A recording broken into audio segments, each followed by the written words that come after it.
follow up, but ask yourself this question. Are you really doing the follow up? And maybe the answer is no. And that's why you're in the right place at the right time. This is Cash In on Camera, and I'm your host, Sheryl Plouffe. I have Adrian Chenault is here with us today from Contact Mapping, because we want to talk about following up and really the art of following up. So Adrian, so great to have you here. Do you feel that enough entrepreneurs, coaches, and consultants are doing follow-up really the way that they should, or to the level that they should? Certainly not.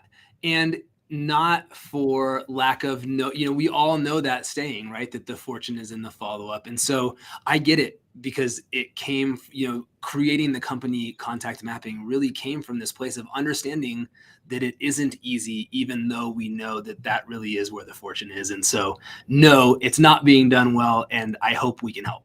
What are the biggest mistakes that people are making when it comes to following up? The biggest piece, I would say, is letting a feeling of overwhelm or lack of organization keep you from following up at all in the first place. That's most of the time what I see happening is just a lack of follow-up because of disorganization, because of all the different things that can come up, and it tends not to be a thing that gets systematized well. The other end of the spectrum is you have people that are just they're basically just saying, hey, are you ready to buy it yet? And they're just coming back to you over and over again, and they annoy you to death. And so you don't want to be that person either, but more often it's just not doing it at all. Yeah, not doing it at all, or doing it improperly, not taking the customer journey into account, or knowing what's appropriate to say at the specific time. Absolutely. Yeah. So I want to ask you about how this came about. I know that there's a family history here of contact mapping, but I'd love for you to tell us the story of how this came to be. Yeah. So my dad and I co-founded Contact Mapping together. And it's funny, I was reflecting on this earlier. I think my very first job in like 1996, I was like, 12 years old, something like that, was I went and did data entry into ACT, which is like one of the first CRMs for my dad. And he has just been this consummate networker for my entire life. And so I had learned a lot of this from him. And meanwhile, I went off into a completely different realm, a totally different world from my dad. I was in the corporate technology world, but I had taken on board these ideas and these principles of how to treat people and how to build relationships, and applied them in my own sphere. And about 5 years ago, we had this sort of epiphany moment that we had both achieved great success in totally different kinds of careers as a result of the power of relationship, and really kind of doing the same thing in different ways. And so that was what created this idea for us to take that and systematize it into a tool that we could share with the world. And so that's how Contact Mapping came to be. And in terms of the collaboration between you and your father, are you more on the technology side? I know that infusing technology is a really important part of the systematization of this. Yeah, absolutely. So I'm definitely the techie guy. I'm the one who's running, the majority of the business operations day to day. My dad still is out there building a network professionally. He's still kind of at the top of his game. He's 71, almost 72 years old now, and the number of people that he stays in touch with in a meaningful way to this day absolutely astounds me. He is a machine. And so he really represents everything that we do and creates a lot of opportunities for us as a result of the networking that he does. And I'm kind of the one that's behind the scenes doing more of the building of the company. Would I be putting you on the spot if I asked you how many contacts you and your father have, maybe collectively or individually? Like, would it be it's going to be probably in the thousands, I would suspect, but is there any way of knowing? So it's actually really funny. I'm so glad that our interview is happening today, because I just ran this exact analysis for the first time. So I have something like 4,600 contacts in my database personally, just for me. My dad has something like 18,000 or 19,000. And the other day I got curious about how many of those people have I mapped? How many people have I actually taken some time to record a note or to remember something important about them, to start to follow up with them and maintain that sort of contact like we're talking about? And I found out that I have 2,200 out of those 4,600 people that have at least one memory captured about them, which we can do in this very lightweight, easy to do way.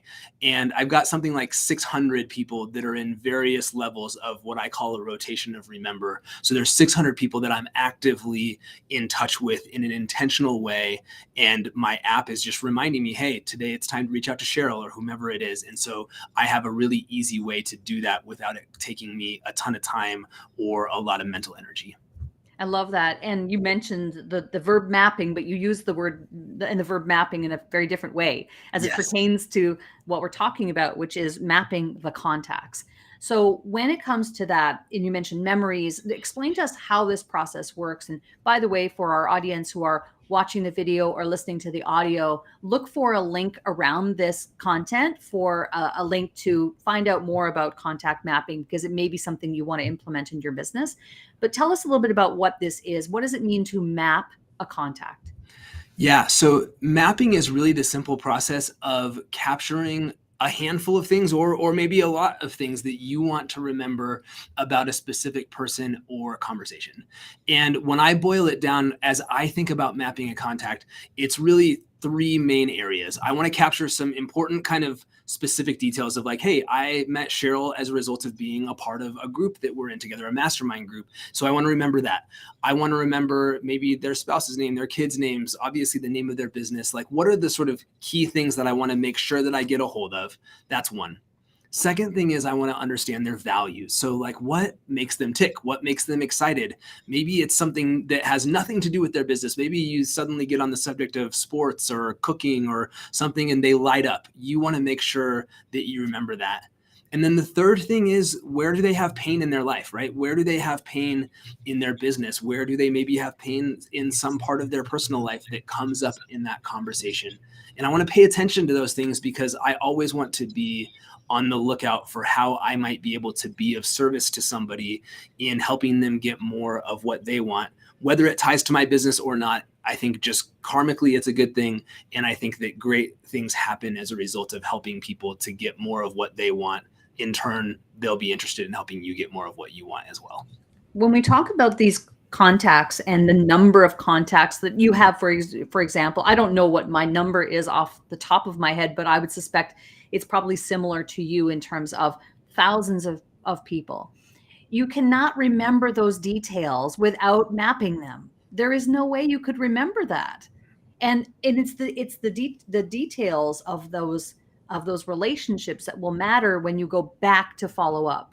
So you mentioned knowing the kids' names maybe, or knowing something specific about them is really an important part of this whole equation. You mentioned you have a cycle. You call it, I think, the self-reinforcing cycle. Can you explain to us what that means and how it pertains to mapping? Yeah, absolutely. So if I'm going to go to the trouble of having a system around keeping in touch with 600 people, like, I'm not doing that because I'm sitting around with nothing to do, right? There has to be a reason for why I would do that. And the reason behind that is that if I can be intentional about staying in touch with a lot of people and I can tie it into making sure that I'm making a meaningful connection with them during the times that I reach out, what happens as a result of that is that suddenly people who maybe were not interested in what you had to offer when you first spoke to them, their circumstances change and they think of you first in that moment. Or secondly, when they suddenly encounter somebody in their life who needs something like what you have, you occupy sort of the brain space for them where they go, who do I know who does this? You want to be the person who they think of first when that occurs.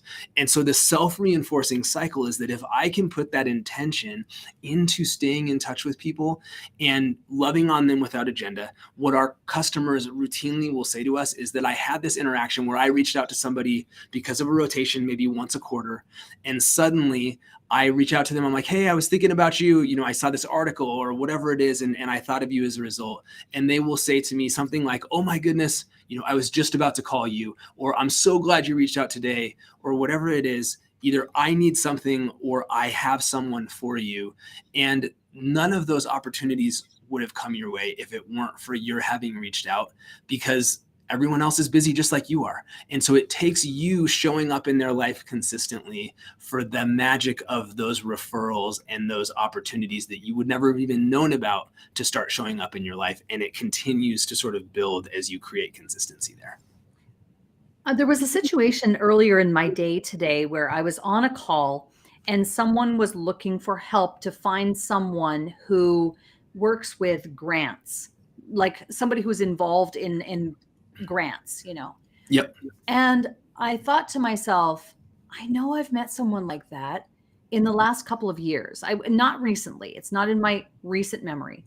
Yep. And I thought, who is that person? And because I hadn't mapped it properly, I couldn't help that person in this moment today when they were looking for it. I couldn't make that introduction because I couldn't remember the details of this person I'd met. Using this as a scenario, of a potential scenario that maybe others might find themselves in, does contact mapping play into that? Could I have done a better job had I known about contact mapping sooner than I did? Absolutely. You know, one of the things that I like to say about contact mapping is it's almost like it allows you to Google your own memory. So the idea is, you know, maybe you're connected to that person who does grant writing on LinkedIn, maybe not. But if you go on LinkedIn and you search for grant writing, you're going to find 200 people. And the likelihood that you're going to be able to remember which was the person who you were actually looking for in the first place is really low. There's just so much noise on the internet.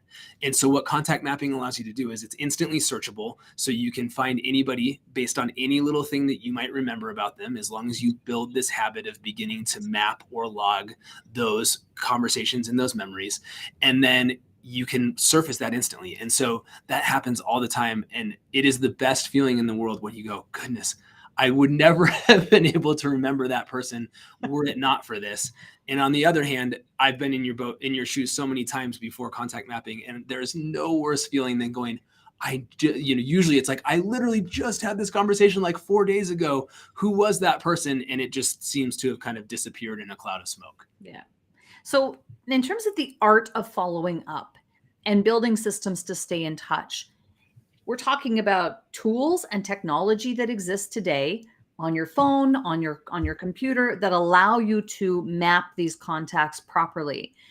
And in terms of the art, though, of following up, do you like to follow a certain cadence, a certain timeline? Tell us more about that.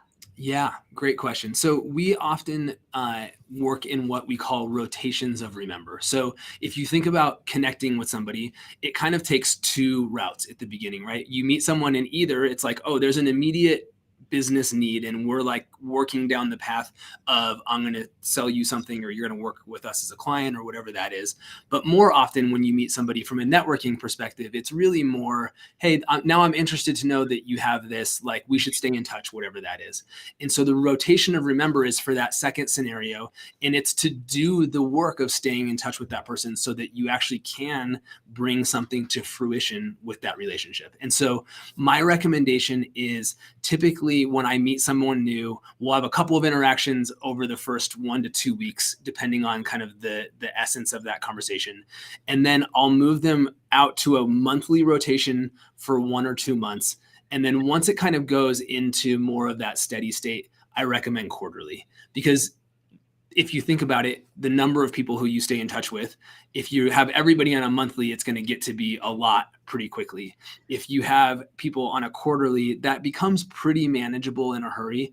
And so, and I find that quarterly is often enough that you have something interesting to share with them and not like, I feel awkward, like it feels like it wasn't very long ago we spoke, but frequently enough to keep yourself in their mental memory to where they're thinking of you as one of the people who comes to mind when they're asked for something. Yes, I like that. I think that's a great way to space that out, but to be able to then customize what that cycle is for the stage of relationship building that you're at with that particular person. That's what I heard you say.